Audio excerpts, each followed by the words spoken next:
Bismillahirrahmanirrahim. Assalamualaikum warahmatullahi wabarakatuh. Alhamdulillahirabbil alamin wa bihi nasta'inu ala umurid dunya waddin. Asyhadu an la ilaha illallah wahdahu la syarikalah wa asyhadu anna Muhammadan abduhu wa rasuluh. Salawatullahi wa salamuhu wa ala alihi wa ashabihi wa man tabi'ahum bi ihsanin ila yaumiddin, amma ba'd. Hadirin jamaah Majelis Fiqhul Muyassar, a'azzani Allah wa iyyakum. Tentunya senantiasa kita memanjatkan puji syukur kepada Allah Subhanahu wa taala atas segala karunia dan kenikmatan yang tak henti-hentinya Allah limpahkan kepada kita semua, sehingga pada kesempatan ini kita kembali dipertemukan setelah beberapa waktu kita meliburkan atau menjedakan kajian fikih kita sebabkan karena bulan Ramadan dan setelah bulan suci Ramadan. Dan semoga Allah Subhanahu wa taala senantiasa menerima segala amal ibadah kita yang telah kita lakukan selama di bulan suci Ramadan. Salawat dan salam pada Rasulullah sallallahu alaihi wasallam serta pada keluarganya dan para sahabat beliau, dan juga kepada umatnya yang senantiasa mengikuti sunnah beliau sampai hari kiamat. Jamaah yang dirahmati oleh Allah Subhanahu wa taala. Jadi ini adalah kajian pertama kita terkait dengan Fiqhul Muyassar ya. Kalau mungkin di hari Selasa kemarin sudah dimulai kajiannya bersama Ustaz Abu Mu'az hafizahullah taala. Dan insyaallah pada kesempatan ini kita kembali melanjutkan kajian kita yang mana kita masih berada dalam pembahasan terkait tentang sholat ya, terkait tentang sholat. Dan sekarang kita berada di permasalahan yang ke-8, yaitu ma yukrahu fis sholat, apa-apa yang dimakruhkan ya untuk dilakukan ketika kita dalam keadaan sholat ya. Jadi kalau pembahasan sebelumnya kita sudah membahas terkait dengan tentang wajibnya sholat, kemudian tentang rukun sholat, sunnah-sunnah sholat, dan kemudian apa-apa saja yang membatalkan sholat. Dan pada kesempatan ini kita akan membahas terkait tentang perbuatan-perbuatan yang makruh ya, atau dibenci untuk dilakukan ketika kita sholat. Penulis hafizahullah ta'ala mengatakan yukrahu fi sholatil umurit taliyah. Jadi ada beberapa perkara-perkara atau perbuatan-perbuatan yang mana itu makruh ya, atau dibenci untuk dilakukan ketika kita sholat. Yang pertama, al-iktisaru 'alal fatihati fi rak'atainil ulayain li mukhalafati dzalika li sunnatin nabi sallallahu alaihi wasallam. Jadi di antara perkara yang makruh ya ketika orang sholat itu adalah hanya mencukupkan dirinya membaca suratul Fatihah ya di 2 rakaat pertama ya. Jadi ada orang yang sholat itu karena ingin sholatnya ringkas, jadi dia hanya membaca suratul Fatihah ya, meskipun sholatnya sah ya, karena dia sudah memenuhi rukun sholatnya, apa itu adalah membaca suratul Fatihah. Tapi setelah itu dia tidak menambah dengan surah-surah setelah suratul Fatihah ataupun ayat-ayat pendek. Dia hanya mencukupkan dirinya membaca suratul Fatihah di 2 rakaat pertama ya. Tentunya itu adalah menyelisihi sunnah Nabi Shallallahu Alaihi Wasallam, yang mana di 2 rakaat pertama ya, rakaat pertama dan rakaat kedua itu adalah kita dianjurkan atau disunnahkan membaca ayat-ayat atau surah setelah suratul Fatihah ya.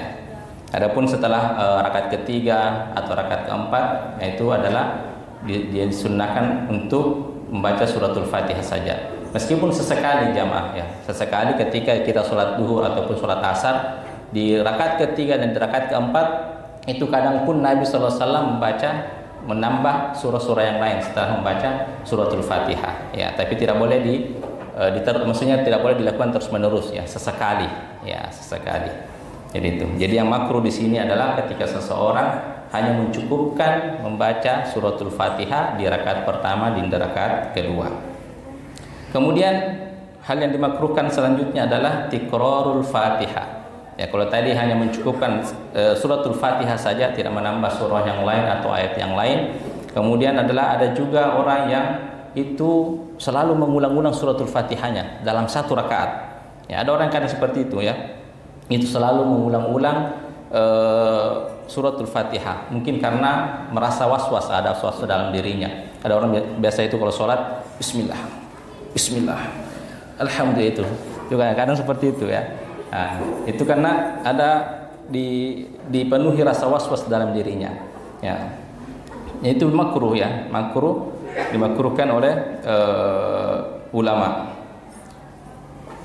Lakin in karraha li hajah, tapi kalau seseorang melakukan itu ya, melakukan mengulang-ulang suratul Fatihah karena ada kebutuhan. Contoh kebutuhannya sebagaimana disebutkan ka'ayyakuna fatahul khusyu' wa hudurul qalbi inda qiraatiha. Karena ketika dia membaca suratul Fatihah di pertama kali, mungkin dia merasa pada saat itu dia tidak khusyuk ya ketika membaca suratul Fatihah dan juga tidak menghadirkan hati. Maka di kondisi seperti itu maka dia boleh mengulang suratul Fatihahnya dengan khusyuk dan menghadirkan atau mentadabburi bacaan suratul Fatihahnya. Tapi itu tidak boleh dilakukan terus-menerus ya. Tidak boleh dilakukan terus-menerus ya. Fala ba'sa bidzalik, maka kondisi seperti itu tidak mengapa ya, tidak makruh ya. Tidak makruh. Maka misalnya dia ketika membaca suratul Fatihah pertama kali mungkin dia merasa tidak khusyuk sampai dia kenapa selesai tiba-tiba selesai suratul Fatihah ya. Karena ada orang begitu, maksudnya mulutnya bergerak membaca tapi pikirannya kemana-mana ya. Sering seperti itu, apalagi misalnya di sholat yang mana kita tidak menjaharkan bacaan Fatihah kita ya. Itu ya, di kondisi seperti itu maka dibolehkan ya, dibolehkan, tidak mengapa, tidak dimakruhkan untuk dia mengulang sekali lagi bacaan suratul Fatihahnya untuk menghadirkan kehusyuan ketika membaca suratul Fatihah. Kemudian selanjutnya adalah yukrahul iltifatul yasir fi shalah bila hajat. Makruh untuk menoleh ya, menoleh ketika dia sholat, dia melakukan toleh-toleh, artinya menoleh meskipun sedikit sekali. Misalnya dia ketika sholat tidak menghadapkan pandangannya di tempat sujud, justru dia menoleh sedikit seperti ini atau kemana-mana lah pandangannya. Itu makruh ya, tanpa kebutuhan, tanpa kebutuhan.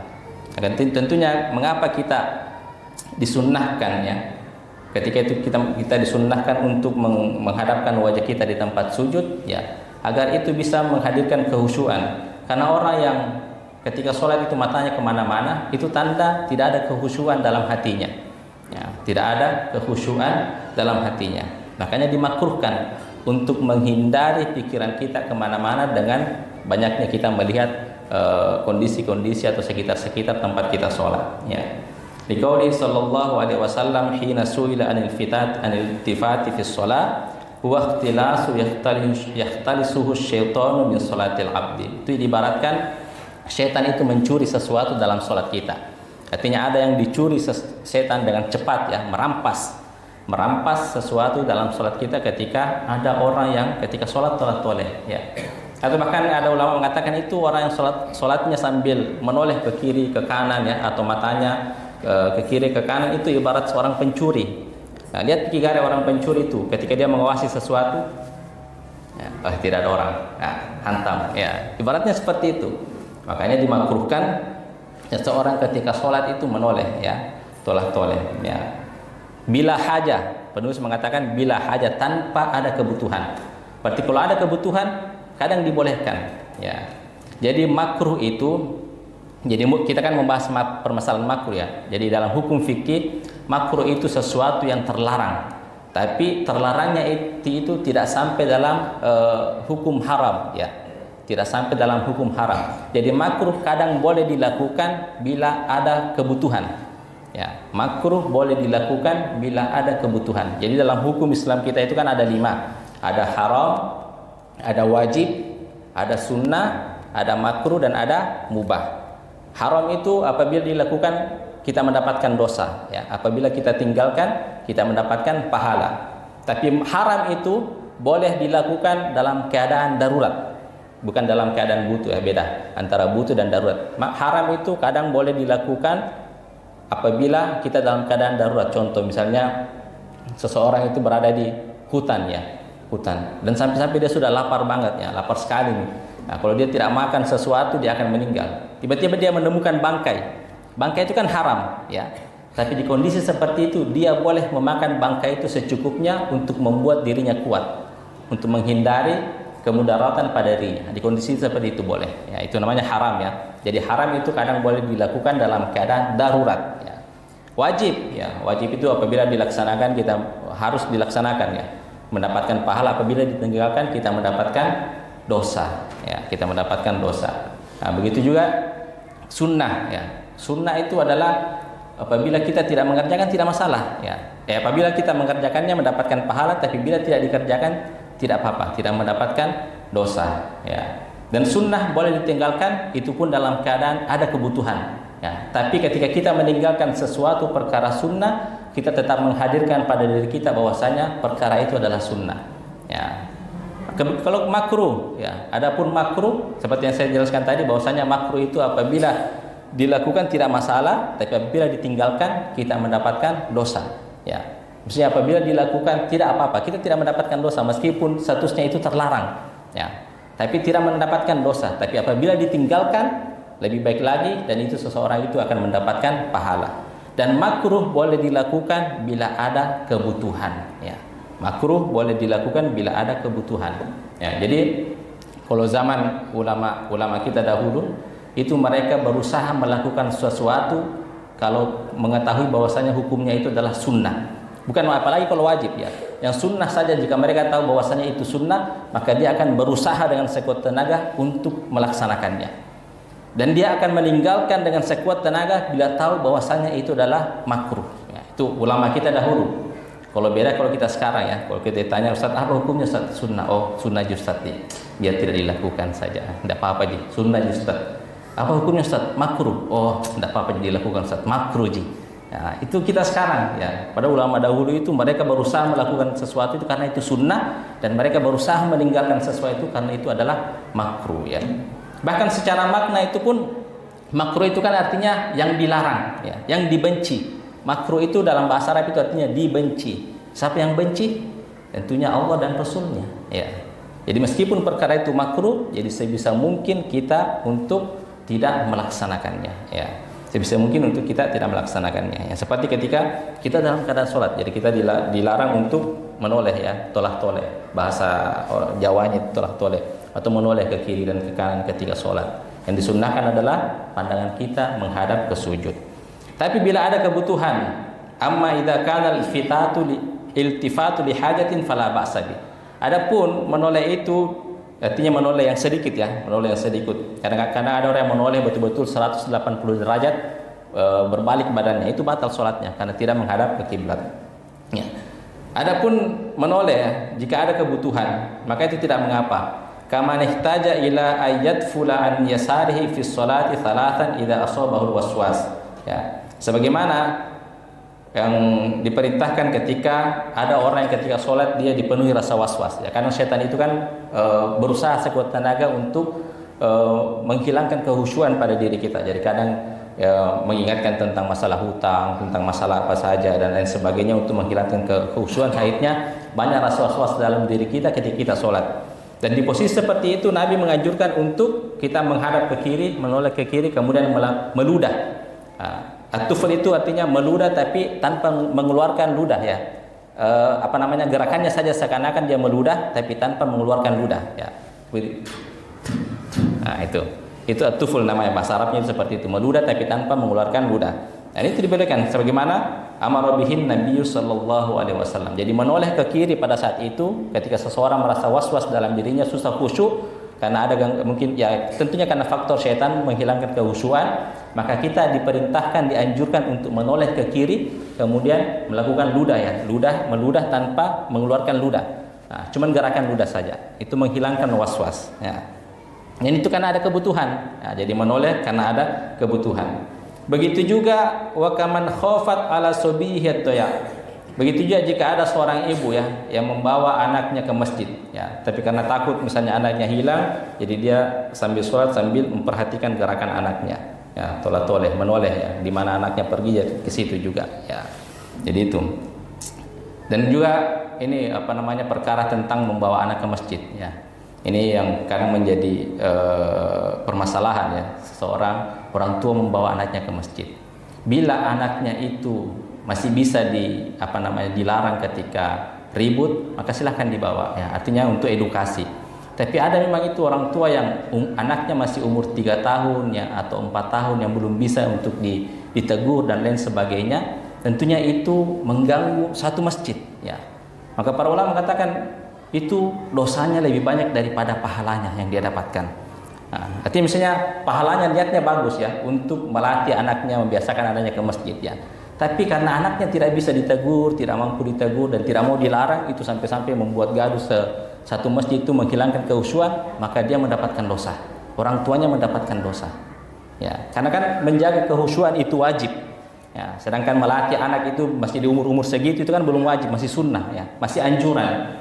Ya, sedangkan menjaga kehusuan itu adalah wajib. Nah, wajib. Jadi kalau ada anak yang dibawa, jadi ada anak yang mumayyiz, ya, ada anak yang sudah balik, ada anak yang mumayyiz. Nah, mumayyiz ini sudah boleh ya, sudah boleh dibawa. Artinya mumayyiz dia sudah tahu membedakan mana yang benar dan mana yang salah. Itu umur 6-7 tahun lah ya, sudah bisa ditegur ya, sudah bisa dikasih jangan kalau di masjid jangan main-main, jangan lari-lari. Tapi ada orang tua yang membawa anaknya masih umur 3-4 tahun dibawa anaknya, dan itu tidak mampu untuk dijaga ya. Dan itu tentunya menghilangkan kehusuan pada orang tua. Adapun ada orang tua yang mengatakan anak kecil itu kan malaikat-malaikat ya, malaikat-malaikat di masjid ya. Tidak seperti itu pemahamannya ya. Karena kan itu kan Nabi juga, Nabi pun dalam hadisnya nanti menyuruh kita untuk mengedukasi anak sholat itu ketika umur 7 tahun ya. 7 tahun. Artinya mereka sudah betul-betul membedakan mana yang benar dan mana yang buruk. Karena kan di umur 7 tahun itu anak-anak sudah bisa ditegur, sudah bisa dilarang ketika melakukan keributan di dalam masjid itu. Parah kalau anaknya ke masjid, bapaknya di rumah. Nah, yang lebih parah itu anaknya disuruh ke masjid tapi bapaknya di rumah ya menonton ya. Seperti itu. Jadi di kondisi seperti itu tidak masalah ya. Seorang ibu misalnya kebetulan membawa anaknya ke masjid dan melihat anaknya lari-lari ya, dia menoleh ya, memperhatikan kondisi apa yang dilakukan anaknya. Nah, tentunya itu adalah kulluhu fil tifatil yasir. Tentunya itu adalah ketika menoleh yang ringan. Nah, tolehannya itu ringan. Amma idal tafatis syakhsu bi kulliyatihi aw istadbarul qiblah. Adapun jika ada orang yang menoleh ya secara keseluruhan sampai itu membelakangi kiblat ya, fa innahu tubtilu sholatuhu, maka itu membatalkan salatnya. Idza kana bi ghairi udrin, apabila tanpa uzur. Uzurnya seperti apa? Min syiddati khaufin wa nahwihi. Tapi di kondisi seseorang yang sholat dalam keadaan takut ya. Misalnya tiba-tiba sholat, contoh saja sholat tiba-tiba ada harimau yang masuk ke masjid ya. Tentunya dia boleh sambil sholat. Inilah yang dimaksud fa in khiftum farijalan aw rukbana ya. Sholat dalam keadaan berjalan. Kondisi seperti itu dia boleh melangkah meninggalkan ke masjid sampai di luar masjid melanjutkan sholatnya. Tentunya tanpa menjerit-jerit ya. Tolong, itu sudah membatalkan sholat. Atau misalnya kondisi gempa. Ya, di kondisi gempa itu tidak harus membatalkan sholat Bapak Ibu. Tapi jangan tinggal di masjid. Ya, tidak harus membatalkan sholat, tapi jangan tinggal di masjid sambil jalan. Nah, makanya di Al-Quran itu ada mengatakan, fa in khiftum farijalan aw rukbana. Ya, seseorang dalam keadaan takut dia boleh sholat sambil jalan atau sambil berkendaraan. Nah, sambil berperang dia mungkin tiarap itu boleh sambil sholat. Ya, misalnya ketika dia melaksanakan sholat, tiba-tiba ada kondisi yang membuat dia harus tiarap, nah, dia tanpa perlu membatalkan sholatnya dia tiarap. Ya, tapi sekali lagi jangan sambil menjerit ya, tolong, misalnya gempa, ya, dia salah jalan sambil sholat, tolong, nah, tentu dengan jeritnya itu membatalkan sholatnya. Jadi misalnya kalau gempa itu tidak perlu membatalkan sholat, tapi jangan tinggal di masjid, karena itu tentunya bisa membahayakan nyawa ya, membuat kemudaratan pada dirinya. Dia boleh tinggalkan masjid, keluar masjid, nanti kalau sambil di luar ya melanjutkan, maksudnya artinya melanjutkan gerakan sholatnya. Nah itu ya, tapi saya yakin kalau gempa pasti bubar. Bubar ya, seperti itu. Kemudian perkara dimakruhkan selanjutnya adalah takmidul ainaini fi shalah, memejamkan mata ketika salat ya. Lianna dzalika yushbihu fi'lal majusi inda ibadatihi munniran. Karena itu adalah perkara memejamkan mata itu menyerupai perbuatan orang Majusi ketika mereka menyembah api. Jadi orang Majusi itu katanya ketika dia menyembah api itu sambil memejamkan mata. Wa qila yushbihu fi'lal yahudi aidan. Dan juga dikatakan bahwasanya memejamkan mata itu ketika beribadah itu juga menyerupai perbuatan orang Yahudi ya. Wa qad nuhina 'anit tasyabbuhi bil kuffar, sedangkan kita itu dilarang untuk tasyabbuh atau menyerupai orang-orang kafir ya. Jadi dalam agama kita itu kan kita dilarang untuk menyerupai perbuatan khusus orang kafir. Nah, perbuatan khusus orang kafir ya. Sebagaimana hadis Nabi SAW, "Man tashabbaha biqaumin fahuwa minhum." Barang siapa menyerupai suatu kaum, maka dia termasuk dalam golongan kaum tersebut. Ya.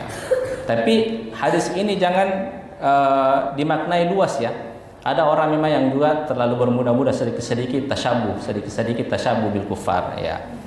Bagaimana apa yang menjadi indikator ya, ukuran seseorang itu disebut tasyabuh terhadap orang-orang kafir ya. Bila mana dia melakukan hal tersebut, misalnya ada perbuatan kekhususan perbuatan orang kafir, kemudian orang muslim melakukannya, maka orang-orang akan berkomentar. Tiba-tiba orang akan berkomentar, kapan kau murtad ya. Misalnya dia melakukan hal tersebut, jadi orang sudah ma'ruf bahwasanya perbuatan tersebut adalah perbuatan orang kafir. Kemudian ada orang muslim yang melakukan perbuatan tersebut, maka komentar orang pasti mengatakan, kapan kau murtad? Nah di titik itulah dinamakan tasyabuh. Meskipun dia belum murtad aslinya, dia hanya menyerupai perbuatan orang kafir. Misalnya contoh seorang muslim ya, tapi dia memakai kalung salib. Nah, dia muslim tapi dia memakai kalung salib. Pasti kalau kita lihat, kapan kita pindah agama? Nah, di titik itu dia adalah tasyabuh. Tasyabuh. Ada orang, jadi tasyabuh itu adalah misalnya hal tersebut adalah peradaban agama non muslim, peradaban agama mereka ya. Tapi ada orang yang mengatakan misalnya bermudah-mudah juga dia pakai dasi, pakai dasi itu atau jas itu dilarang karena itu adalah perbuatan orang-orang Eropa ya, orang-orang kafir Eropa. Nah, pertanyaannya adalah apakah memakai dasi itu ya di barat itu memang hanya khusus dipakai oleh orang-orang kafir Eropa atau juga dipakai orang-orang muslim yang berada di Eropa ya. Tentunya orang-orang muslim yang berada di Eropa pun memakai dasi atau memakai jas ya. Jadi itu merupakan peradaban bangsa Eropa, bukan peradaban agama orang kafir. Jadi di kondisi seperti itu bukan tasyabuh ya. Bukan tasyabuh. Jadi memakai dasi, memakai jas itu bukan tasyabuh ya. Jadi tidak sembarang juga kita sedikit-sedikit tasyabuh. Misalnya orang kafir memakai levis, jadi ketika orang muslim ada yang memakai celana jeans ya, tasyabuh orang kafir. Bukan, karena itu adalah peradaban bangsa, bukan peradaban agama ya.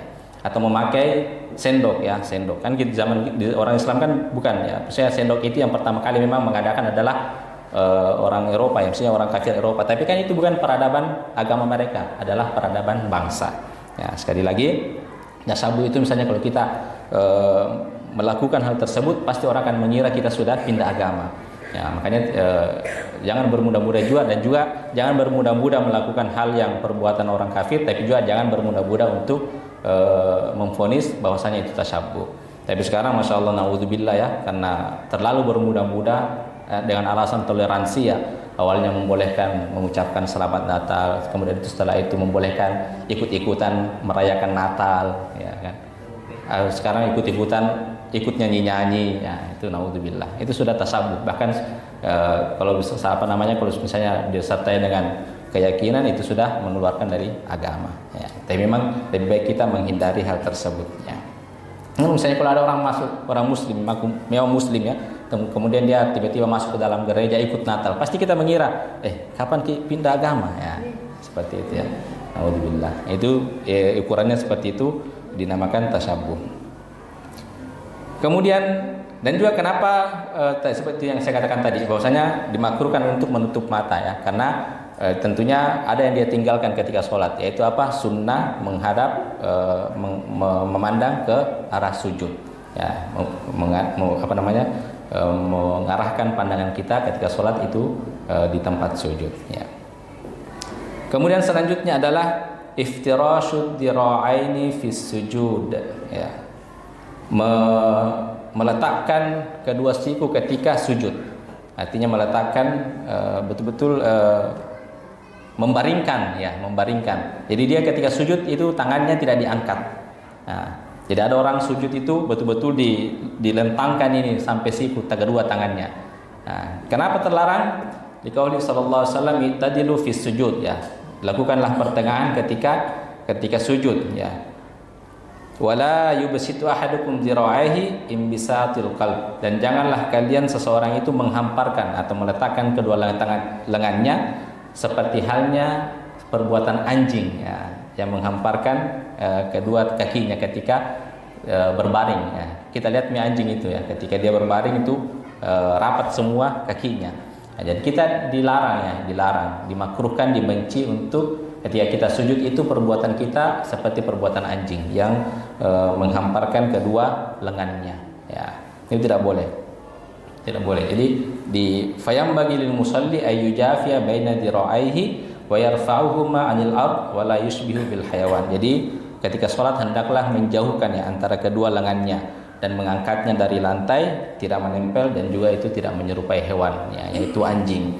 Dan juga kenapa dimakruhkan kata para ulama, karena itu secara zahir ketika ada orang yang sholatnya seperti itu, seperti orang yang sholatnya bermalas-malasan ya. Ada orang sholat bermalas-malasan itu seperti itu ya, ketika dia merapatkannya, artinya seperti kalau mau tidur ya, seperti kalau mau tidur dalam keadaan sujud itu secara zahirnya nampaknya itu seperti orang yang malas ya, tidak ada semangat ketika dia melakukan ibadah sholat. Makanya dibenci atau dimakruhkan untuk melakukan perbuatan seperti itu. Selanjutnya adalah kasratul abath fi shalah ya, kasratul abath fi shalah, banyak melakukan hal sia-sia ketika dalam keadaan sholat. Lima fihi min shighalil qalbil munafi lil khushu'i al matlubu fi shalah ya, karena itu adalah menyibukkan hati ya, menyibukkan hati ketika seorang ada yang sholat, sedikit-sedikit garu-garu, sedikit-sedikit perbaiki bajunya, sedikit-sedikit perbaiki pecinya ya. Nah, itu semua membuat sibuk ya, membuat sibuk hati dari khusyuk ya, khusyuk ketika sholat ya. Al matlub fi shalah, yang mana khusyuk itu sangat ditekankan untuk ketika kita sholat. Ya, kalau ada yang berkata kan khusyuk itu kan dalam hati Ustaz. Ya memang ya, tapi hati itu kan sebagaimana Sayyid Ibnu Musayyib mengatakan idza khashat qulubuhum la khashatil jawari. Ya, ketika Sayyid Ibnu Musayyib melihat ada orang sholat ya, sholat itu ketika dia sholat banyak sekali gerakannya. Nah, pokoknya sedikit-sedikit garu, sedikit-sedikit bergerak, maka Sayyid Ibnu Musayyib mengatakan la khashatil qulubahu la khashatil jawari. Seandainya hatinya dia itu khusyuk, pasti anggota badannya pun ikut khusyuk, artinya ikut tenang ya. Jadi apa yang nampak di anggota badan itu, itulah yang mewakili hati. Kan tidak mungkin ada orang yang merasa dirinya khusyuk tapi badannya goyang-goyang ya, itu. Nah, jadi seorang yang khusyuk itu nampak dari perbuatannya ketika dia sholat ya, nampak dari ketenangannya ketika dia sholat ya, seperti itu. Kemudian selanjutnya adalah at-takhassur ya. At-takhassuru itu bertolak pinggang ya, bertolak pinggang, meletakkan tangannya seperti ini ketika sholat. Nah, memang ada seperti itu Ustaz. Ya, mungkin di zaman Nabi ada, makanya dilarang ya. Ya, tentu mungkin Nabi pernah melihat, makanya Nabi mengatakan naha Rasulullah sallallahu alaihi wasallam. Abu Hurairah mengatakan naha Rasulullah sallallahu alaihi wasallam anis sadli fis nuhya an yusalli ar-rajulu muhtasiran ya. Dilarang seseorang itu ketika sholat dia sambil bertolak pinggang ya, berkaca pinggang ya, seperti itu dilarang. Ya, tentunya dari segi zahirnya saja itu tidak perbuatan yang kurang sopan ya. kurang sopan ya. Kalau misalnya ada ke orang seperti itu ya bisa jadi ada di zaman Nabi. Makanya ada hadisnya yang melarang seseorang melakukan sholat sambil berkaca pinggang ya. Padahal yang dianjurkan itu adalah bersedekap ya, bersedekap.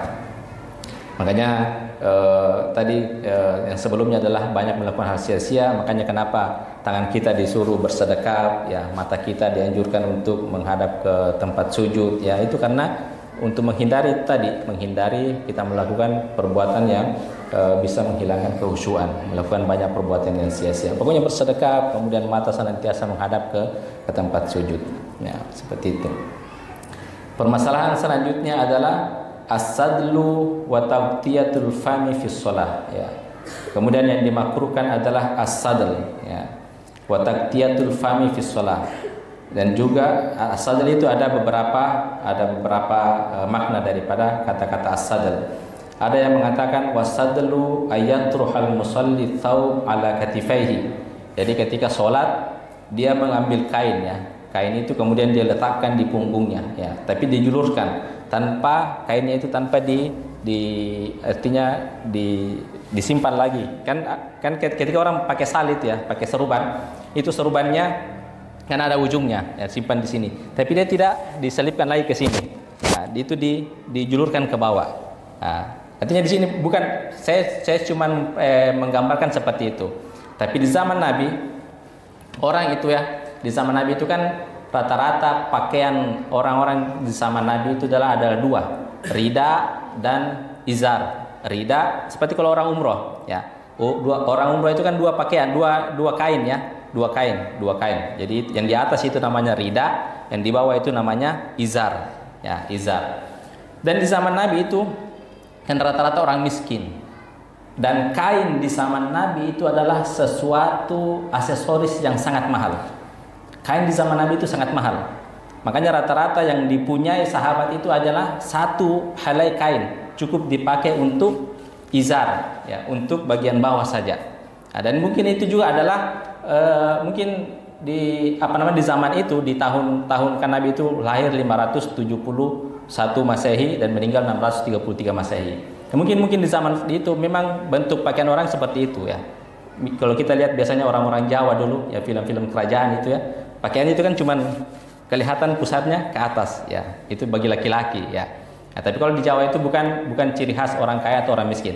Tapi di zaman Nabi ya, orang-orang Arab pada dahulu itu terlihat kalau orang miskin itu berarti dia cuman pakai pakaian satu setel saja, cukup untuk menutupi auratnya ya, antara pusar dengan lutut bagi laki-laki ya. Kalau orang kaya itu rata-rata mereka lengkap pakaiannya ya, lengkap pakaiannya, artinya dua helai kain. Nah, yang izar dan juga rida ya, rida di bagian atas ya, bagian atas.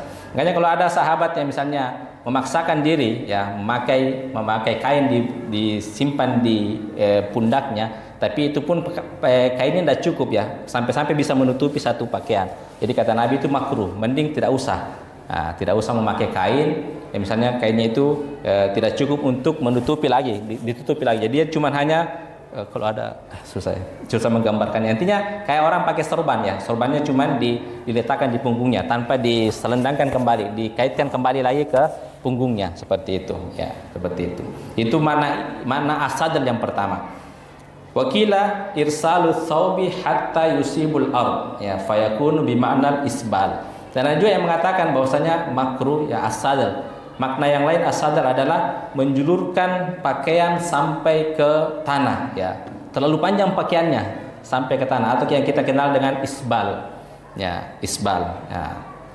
Yang kita kenal dengan isbal. Jadi itu makna yang kedua. Jadi dilarang, karena memang juga yang makna kedua ini kadang dilarang kita itu ketika sholat itu pakaian kita sampai menyentuh, bagi laki-laki ya, sampai menyentuh tanah. Nah, itu dimakruhkan. Ya, yang dianjurkan itu adalah di atas mata kaki, di atas mata kaki. Itu makna isbal ya, makna isbal. Jadi ada dua makna as-sadl di sini. Ya, kemudian yang makna kedua tadi adalah menjulurkan ketika dia sholat sampai itu pakaiannya sampai ke tanah ya, sampai tanah. Yang dianjurkan itu adalah di atas mata kaki ketika sholat. Apakah ketika kita memakai sarung atau memakai gamis ya, atau memakai celana. Yang penting jangan menyentuh tanah. Nah, jangan menyentuh lantai. Ya, itu makna al-irsal disebutkan oleh penulis. Jadi mana isbal? Jadi Nabi SAW itu memang hukum asalnya itu melarang isbal ya. Karena isbal itu artinya isbal itu menjulurkan pakaian sampai ke tanah. Dan isbal di zaman Nabi SAW itu adalah merupakan perbuatan kesombongan, ciri khas orang-orang sombong. Kenapa disebutkan ciri khas orang-orang sombong? Sebagaimana saya katakan tadi bahwasanya orang yang memiliki pakaian itu sampai-sampai dia mubazir dalam pakaiannya, kainnya itu rata-rata orang kaya, ya, rata-rata orang kaya. Sebagaimana saya sebutkan bahwasanya kain di zaman Nabi itu sangat mahal sekali. Makanya disebutkan sampai harganya itu 20 juta, 15 sampai 20 juta satu setel kain. Artinya ketika kita mengatakan satu setel kain cukup untuk menutupi satu badan. Nah, makanya di fikih dia misalnya fikih dia itu adalah ketika ada orang yang membunuh, tidak sengaja membunuh orang lain. Cara membayar dendanya itu adalah membayar 200 unta. Nah, dendanya atau sekian sapi atau sekian kambing atau 200 setel kain. Ya, bayangkan ya, 100 unta, kalau tidak bisa 100 unta atau 200 setel kain. Berarti satu unta itu harganya sama dengan 2 setel kain. Sedangkan unta itu harganya kan sekitar 40 juta. Nah, berarti kain rata-rata 20 juta. Nah, dan itu makanya, dan rata-rata orang yang menjulurkan kainnya itu adalah ciri khas orang sombong ya, rata-rata. Makanya Nabi melarang orang pada saat itu zaman itu adalah untuk menjulurkan kainnya sampai di bawah mata kaki untuk menutupi rasa kesombongan ya. Jadi para ulama itu sepakat. Jadi kalau ada orang yang menjulurkan kakinya itu ya, yang menjulurkan kainnya sampai di bawah mata kaki dengan rasa sombong, maka ijma para ulama itu haram. Nah, jadi hukum isbal itu ada 3 ya. Ini perlu kita ketahui. Hukum isbal itu ada 3. Yang pertama adalah kalau ada yang isbal, artinya isbal itu berarti kainnya di bawah mata kaki ya, pakaiannya di bawah mata kaki. Kalau dia melakukan itu karena kesombongan, maka ijma para ulama, sepakat para ulama, tidak ada perbedaan pendapat, itu hukumnya haram. Ya, man jarra thawbahu bil khuyala la yukallimuhullahu wa la yanzuru ilaihi yaumil qiyamati wa lahum azabun alim. Barang siapa yang menjulurkan kainnya ya karena kesombongan, maka dia nanti tidak akan dipandang oleh Allah dengan pandangan rahmat dan tidak akan diajak bicara oleh Allah pada hari kiamat dan akan mendapatkan azab yang pedih. Ya, itu. Kemudian yang kedua, ada orang yang isbal karena tidak sengaja. Artinya dia sudah berusaha untuk menaikkan pakaiannya tapi sedikit-sedikit longgar lagi, turun lagi ke bawah ya, melorot lagi ya, ditarik lagi, melorot lagi. Misalnya kita punya celana ya, tapi tidak ada ikat pinggang ya, sedikit-sedikit melorot. Dia sudah berusaha. Kondisi seperti itu maka para ulama sepakat juga tidak masalah hukumnya. Sebagaimana Abu Bakar radhiyallahu taala anhu ya, Abu Bakar itu sahabat Abu Bakar adalah orang yang kaya, jadi pakaiannya selalu lengkap ya. Kemudian juga itu pakaian di bawahnya itu agak lebar ya, karena dia punya stok kain yang banyak. Tapi Abu Bakar itu sebagaimana dalam riwayat disebutkan orangnya kecil. Ya, jadi sedikit-sedikit melorot. Dan Abu Bakar sering mendengarkan hadis Nabi SAW, larangan Nabi, makanya yang mengatakan tidak bolehnya seseorang itu isbal ya. Nah, isbal. Tapi kata Abu Bakar, bagaimana dengan saya Rasulullah? Apa kata Nabi? Innaka anta lasta fa'altahu biman khuyala. Sesungguhnya kau Abu Bakar melakukan itu artinya isbal tapi tanpa didasari dengan kesombongan. Ya, jadi itu boleh. Ini hukum yang kedua. Hukum yang ketiga adalah orang yang menjulurkan pakaiannya di bawah mata kaki tanpa kesombongan. Ya, mungkin di zaman sekarang ini kan saya kira tidak ada orang yang menjulurkan pakaiannya di bawah mata kaki itu dengan kesombongannya. Itu kan dulu ciri khas orang di zaman Nabi ya, karena pada saat itu kain merupakan aksesoris ya, tanda ciri orang kaya. Ya, rata-rata dan orang yang melakukan hal tersebut isbal yang menjulurkan kainnya di bawah mata kaki itu biasanya mereka sombong. Ya, makanya Nabi melarang. Kemudian hukum yang ketiga ini bila mana ada orang apa hukumnya misalnya dia menjulurkan kain di bawah mata kaki tanpa kesombongan.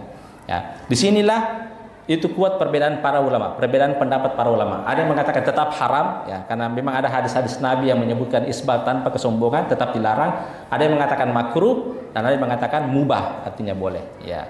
Mengapa saya sebutkan ini? Agar fikih itu tidak kaku ya. Jadi artinya jangan dijadikan ini sebagai tolak ukur bahwasanya bila ada orang yang isbal itu bukan ciri ahlu sunnah, bila ada orang yang isbal itu bukan ciri ahlu sunnah, bukan ahlu sunnah atau ahlu bid'ah. Nah, itu jangan dijadikan patokan. Karena memang para ulama itu kuat perbedaan pendapat sini. Ada yang mengatakan haram, ada yang mengatakan makruh, ada yang mengatakan mubah. Meskipun yang rajih, yang kuat adalah tetap haram. Rajih yang kuat ya. Meskipun ada perbedaan pendapat para ulama yang mengatakan makruh dan boleh, sebagaimana Ibnu Taimiyah di dalam Majmu' Fatawanya itu membahas hal tersebut. Jadi itu bukan ciri perbedaan antara Ahlus Sunnah dan Ahlul Bid'ah. Saya kira itu insyaallah jadi dilarang seseorang itu as-sadal ya. Tadi maknanya as-sadal itu adalah ketika dia tidak memakai pakaian di atas, cukup hanya memakai serban atau selendang yang tidak menutupi bagian atasnya, atau ada juga yang maknanya adalah menjulurkan pakaian sampai ke tanah. Dan juga tadi di sini ada disebutkan wa taqniyatul fami, menutup mulut ya, sedikit ya, menutup mulut. Jadi menutup mulut itu makruh ya. Makruh ya. Makanya makruh itu boleh dilakukan ketika ada kebutuhan. Dan kemarin ketika kita Covid ya, ada kebutuhan ya. Dan juga sepakat itu fatwa para ulama-ulama dunia ya, ulama Mesir, ulama Saudi, ulama Suriah itu pada saat itu membolehkan ya, ada pengecualian. Di kondisi seperti itu maka kita boleh memakai masker ya, karena untuk menghindari virus. Ya, tapi kalau sudah tidak ada kondisi seperti itu, maka apalagi sekarang ini mungkin sudah tidak ada, dimakruhkan untuk memakai masker ya, menutup mulut ketika sholat. Ya. Saya kira itu insyaallah 5 pembahasan lagi terkait dengan makruh yang dilakukan ketika sholat kita lanjutkan pada pertemuan selanjutnya. Wallahu taala alam, sallallahu ala nabiyina Muhammad wa ala ali Muhammad. Baik, alhamdulillah kita sudah dengarkan kajian atau penyampaian mengenai hal-hal yang dimakruhkan ketika sholat. Tadi saya tambahkan mungkin isbal itu laki-laki ya, bukan perempuan. Ya, jadi kalau itu perempuan itu tidak berlaku isbal ya, malahan harus di bawah. Ya, dan juga isbal itu adalah dari atas ke bawah. Ya, bukan dari bawah ke atas. Ya, jangan sampai nanti dia pakai kaos kaki, dia potong itu bilang, "Kenapa dipotong?" Isbal Ustaz. Ya. Atau pakai selimut, ya. Tidak tutupi kakinya, kenapa? Isbal Ustaz. Nah. Isbal itu dari atas ke bawah, bukan dari bawah ke atas. Iya. Mungkin ada yang mau ditanyakan mengenai hal-hal yang sudah dibahas.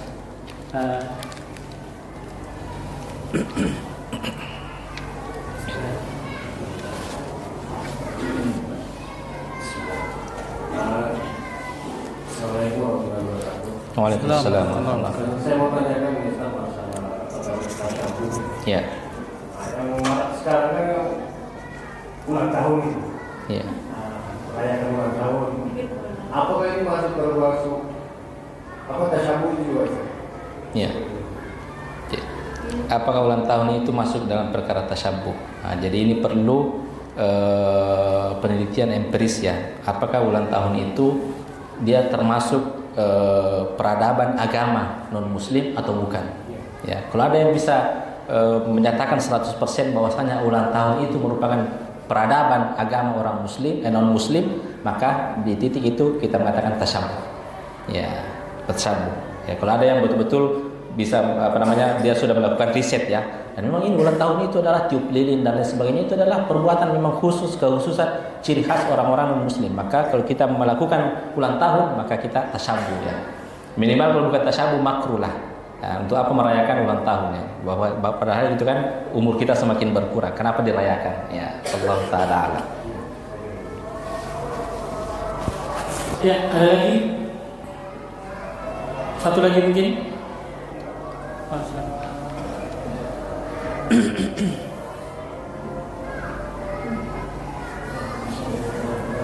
Waalaikumsalam.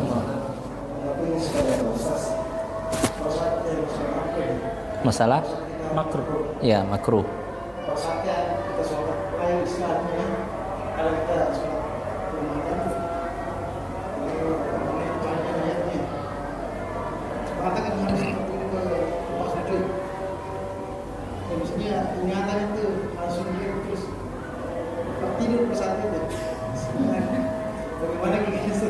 Tidur.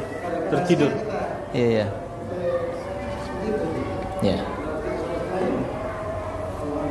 Ya, jadi imamnya panjang sekali bacaannya ya, apalagi sholat lain ya. Tiba-tiba dia sholat dalam keadaan tidur ya. Tidur.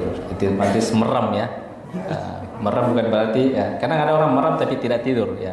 Tapi kalau orang tidur pasti merem ya.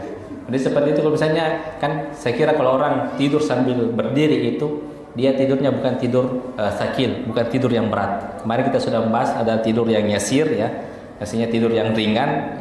Tidur yang ringan itu tidak sampai membatalkan wudu. Jadi tidak membatalkan sholat pula. Mungkin cuman karena ya makruh artinya karena dia sholat tidak khusyuk ya, apalagi sambil tidur ya.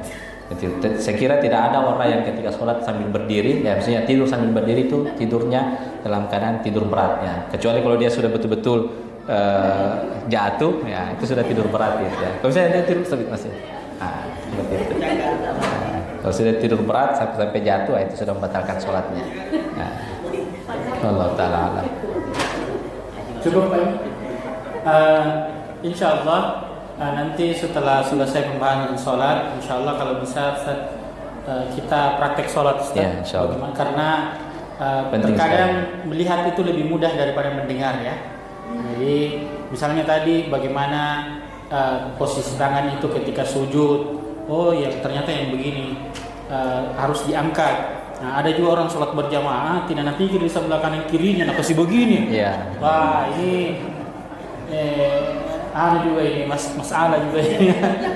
Jadi harusnya lebay dalam ibadah. Iya karena mau dibilang sempurna. Wah, nah kasih gini segini anunya ya. Tidak ada kita, apalagi kayak saya yang gemuk-gemuk sedikit. Ya, insyaallah taala. Jadi insyaallah bagus kalau ada prakteknya Ustaz. Mungkin penutup Ustaz, saya pernah dengar Ustaz juga bahwa sebenarnya pandangan ketika sholat itu tidak mesti ke tempat sujud. Bisa juga datar, yang penting tidak menghadap ke atas. Ya. Karena ada larangannya. Mungkin nanti bisa pekan depan di ini lagi Ustaz. Itu ada di pembahasan terakhir di Makul yang ada poin terakhir. Siap. Terkait dengan pandangan ke atas. Ya. Siap. Insyaallah nanti pekan depan kita lanjutkan lagi dan insyaallah di hari Selasa kita akan bertemu kembali insyaallah taala dengan pembahasan kitab Arba'in An-Nawawiyah. Saya kira sekian, terima kasih Bapak Ibu sekalian dan juga diminta kepada pengurus Masjid Al-Mubarak Trika nanti setelah Isya kita akan duduk sejenak untuk membahas mengenai kurban karena tidak lama lagi nanti kehabisan sapi. Jadi insyaallah nanti habis Isya kita minum-minum sama makan dulu kue. Habis itu kita rapat mengenai kurban seperti apa. Saya kira sekian. Subhanakallahumma bihamdik, la ilaha illa anta, astaghfiruka wa atubu ilaik. Assalamualaikum warahmatullahi wabarakatuh.